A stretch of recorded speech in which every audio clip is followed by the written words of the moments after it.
안녕하세요. 교통사 전문 채널 유네TV의 프로함께를 진행하겠습니다. 오늘도 프로님 같이 진행하겠습니다. 안녕하십니까? 반갑습니다. 네. 자, 오늘 다룰 주제는요. 소송 실익이 없는 사건. 소송을 하는 것이 반드시 능사는 아니다. 보통 이제 그런 말씀 많이 하죠. 대부분의 사건들은 보험회사에 제시하는 금액보다는 소송을 함으로 인해서 소송 기간과 비용이 들더라도 충분한 실익을 찰 수 있는데 반드시 모든 사건이 그런 것이 아니라 소송을 해서 오히려 역효과 난다든지 소송 실익이 없는 사건들이 있을 수가 있습니다. 오늘은 소송 실익이 없는 사건들이 어떤 것이 있을까? 이것도 상당히 일반 입장에서는 중요한 내용이기 때문에 이 주제를 가지고 한번 다뤄볼 시간을 갖도록 하겠습니다. 자, 김프로님, 소송 실익이 없는 사건들이 크게 어떤 종류가 있을까요? 네, 여러 가지가 있는데 네. 일단은 이제 저희들이 판단했을 때 금액이 좀 네. 적다. 네. 그런 부분들은 이제 여러 요인이 있지 않습니까? 예를 들어서 네. 뭐 가실도 네. 많은 경우 무단횡단 뭐 왕복 8차선 뭐 무단횡단했다든가 아니면은 뭐 제 정도 나이에 되는데 가실도 한 50% 있고 뭐 질병도 한 절반 있고 수입도 뭐 탁 필요 없고 뭐 무직이고 이런 경우들 또는 그 장애가 또 이게 뭐 영구적으로 나아야 될 상대 아니고 한시장이 2, 3년 정도 되는 경우 그 다음에 뭐 좀 나이가 많은 분들 이런 분들은 좀 사실 소송 실익이 없죠. 그 다음에 다만 예외적으로 일 수 있는 게 뭐냐면은 뭐 제 정도 나이가 되는데 제가 연봉이 한 2억 정도 된다. 근데 목하고 허리 디스크가 있다. 그렇다면은 뭐 한 기여도 한 40%만 보더라도 소송 실익이 있죠. 네.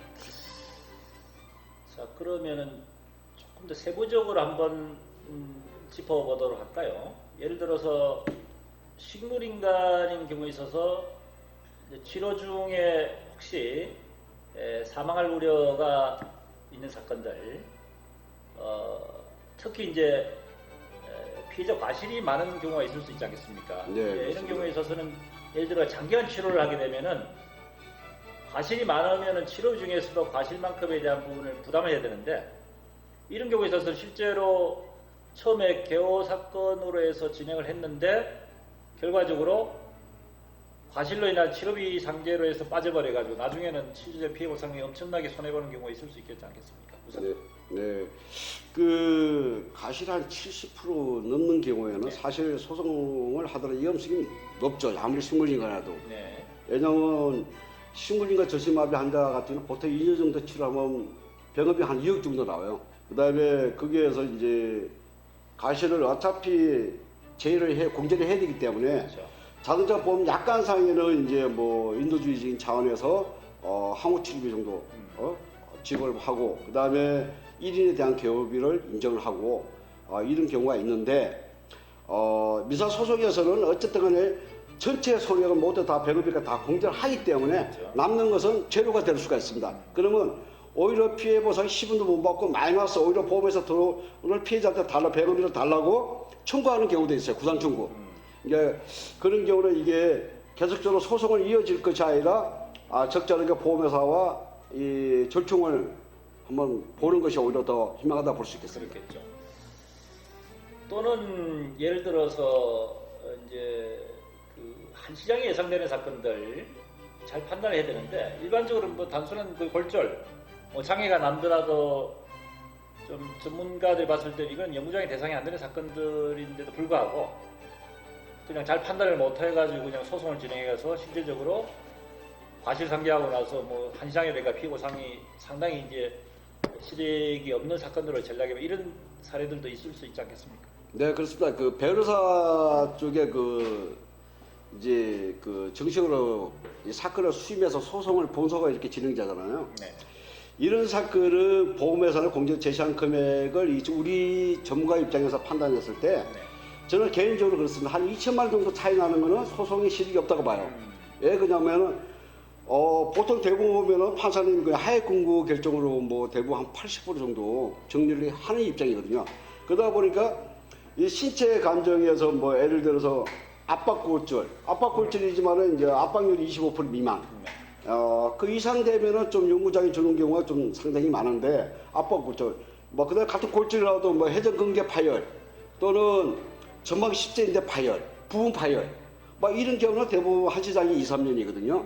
그러다 보면 길어봐야 5년이고 그렇다면은 그거 이 사람이 소득이 높지 않는 한 실제적으로 거기에서 또 가실이 뭐 예를 들어서 가실이 20, 30% 있다 칩시다. 그럼 변호비 공제하면은 차떼고 포떼고 그러면 남는 게 없다는 거죠. 결국은 그래서 그 금액 차이가 피해자 쪽에서는 나는 이 금액이 뭐 제시한 금액이 1,000만 원인데 너무 억울합니다. 소송해 주세요. 아무리 해도 전문가 입장에서는 이게 연구 장려가 나오지 않고 그런 경우라면은 이 소송의 가치는 실익이 없다 이렇게 볼 수 있겠습니다. 그렇죠. 그런데 한 시장이라도 예외적으로 예를 들어 아주 고소득자 전문직 용사는 뭐 의사 직군이라든지 또는 고소득 변호사라든지 어쨌든 뭐 사업소득자라도 아주 고소득의 사업소득으로서 객관적인 소득자가 입증된 경우 이런 경우에 있어서는 한 시장에 뭐 하다못해 예를 들어 디스크만 하더라도 아주 소득이 뭐 몇천만 원씩 되면은 실질적으로 보험회사에서는 그 몇 억씩과 합의를 할 수가 없지 않습니까? 그러면 결국은 소송을 해야지만이 그나마 어느 정도에 대한 피해 보상을 받을 수 있기 때문에 한 시장회가 예상이 되더라도 고소득자 또 과실이 없거나 아주 적은 경우 이런 경우는 실익이 있지 않겠습니까? 그렇습니다. 그 말씀 참 잘하셨는데 제 실전 사례가 하나 있었거든요. 예적으로 그 택시 승객이었는데 이분이 저기 연봉이 1억 2천이에요. 은행에 다니신 분인데 그런데 이제 신체 감정을 받았는데 경추 부분의 디스크는 기여도 60% 4년, 허리는 기여도 40%에서 2년. 이렇게 소송을 했는데 8천만 원 받은 사례가 있습니다. 실제. 예, 그러니까 이 보험회사는 실제 그 공제점에서는 200만 원 준다 그랬어요. 200만 원짜리가 8천만 원 받았다는 것은 가끔 동영상 보면은 디스크 뭐 1,000만 원 받았으면 이런 경우 있는데 그거는 뭐 경추, 여추, 염좌에서는 안 되고 그 처음에는 이제 염좌에다가 있어 계속적으로 뭐 허리 통증이 있고 뭐 어쨌든 간에 고통이 있어가지고 이제 치료를 한 1년 넘게 하다가 결국은 저희 사무실 찾아가지고 하면서 직업도 알고 소득도 높고 가실도 없다 보니까 이런 소송 실익이 있겠다. 비록 한 시장이지만 워낙 고소득자고 그러다 보니까 방금 제가 말씀했던 대로 소송을 통해서 8천만 원을 종료된 사건이 있습니다. 특히 이제 나이가 많으신 노인분들 65세가 지난 분들의 경우에 과실이 특히 많은 사건들은 사실은 많이 다쳤다 하더라도 소송 실익이 없는 경우가 많습니다. 자, 이런 사건들은 소송 실익에 대한 부분을 면밀히 판단해 볼 필요가 있는데 자 그렇다면 이런 사건들 소송 실익 없는 사건도 유형의 사건들에 대해서는 어떻게 대처를 하는 것이 필요할까요?